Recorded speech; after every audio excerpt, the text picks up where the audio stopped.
Hello guys, আসসালামু আলাইকুম। সবুজ ব্লগে সবাইকে স্বাগতম। আর এই তো ঠিক মতো ভিডিও দিতে পারি না, আর এই অসুস্থতা তার জন্য ঠিক মতো ভিডিও দিতে পারি না। আর এদিকে তো প্রচণ্ড গরম, আর এদিকে এই গরমে মানুষ আরও অসুস্থ হয়ে যাচ্ছে। তারপরেও কি করা, সংসারের কাজকর্ম তো করতেই হবে। আর এদিকে প্রচণ্ড গরম, এই গরমে আরও বেশি অসুস্থ। আর এই তো সবকিছু গুছিয়ে নিয়েছি। আর এই তো ভাত বসিয়ে দিয়েছি। আর এই গরমে তো রান্না করতে ইচ্ছা করে না, তারপরে কি করে রান্না তো খেতে হবে এবং রান্না তো করতে হবে। আর দিকে এই যে বাজার থেকে আপনাদের ভাইয়া ডাটা নিয়ে আসছে টাটকা। এদিকে আমি সরপুঁটি মাছ আর চিংড়ি ভিজিয়েছি, আর চিংড়ি দিয়ে ডাটা রান্না করবো, তার মধ্যে কাঁঠালের বিচিও দেবো আর মাছগুলো বোনা করবো। আর এদিকে সকালে কুমড়া ভাজি করেছিলাম, সেগুলো রয়েছে। আবার মাছ ভুনাও করেছিলাম। এদিকে আপনাদের ভাইয়া তালকুইও এনেছি। আর এই তো এখন তো খাইনি, প্রথম খাবো এবছরের। আর এদিকে শ্বশুরবাড়ির থেকে কাঁঠাল দিয়েছিল, কিন্তু কাঁঠাল আমি খাইনি, আর প্রচণ্ড গরমের জন্য এর জন্য কাঁঠালও খেতে পারিনি। আর এদিকে তালকুই খাবো, এদিকে তালকুই ছিলিয়ে নিয়েছি।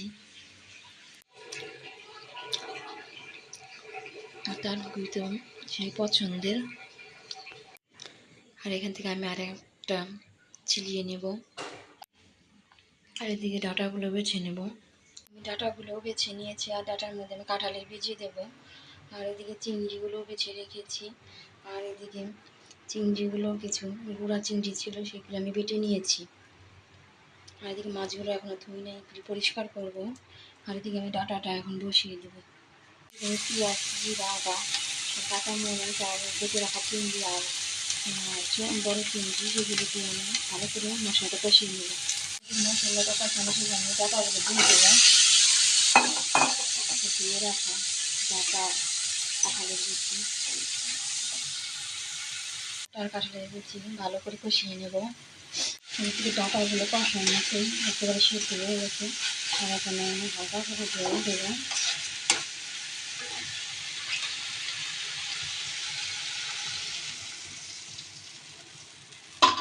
ডাটার মধ্যে ঝোল দিয়ে দিলাম, আর এখন ঢেকে দেবো। এদিকে পটলগুলো ধুয়ে রেখেছি। আর আমি প্রথমে বলেছিলাম যে মাছ বোনা করবো, কিন্তু মাছ এখন আপনাদের ভাই বলছে মাছের মধ্যে পটল দেওয়ার জন্য, এর জন্য পটল দেবো। আর মাছটা মাখিয়ে রেখেছি ধুয়ে। আর এদিকে মাছটা ভেজে নেব।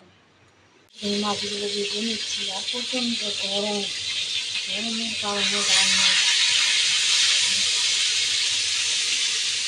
ডাটাটা হয়ে গেছে, আমি নামিয়ে নেব।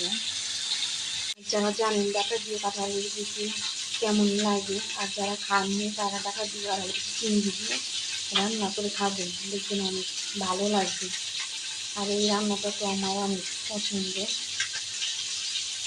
মাছগুলো ভাজা হয়ে গেছে, এখন তরকারিটা বসিয়ে মাছের জন্য আমি মশলাটা কষিয়ে নিচ্ছি। পটলগুলো দিয়ে দেবো। পটলগুলো নিয়ে চেয়ে নিচ্ছি।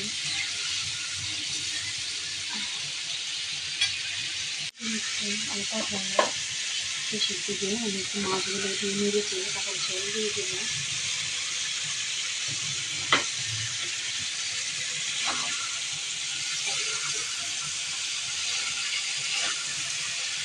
পটলের ঝোল দিয়ে দিয়েছি, এখন ঢেকে দেবো।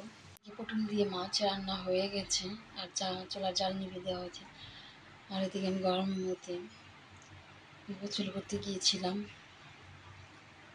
এদিকে রাতের খাবার খাওয়ার জন্য সব কিছু নিয়ে আসা হয়েছে।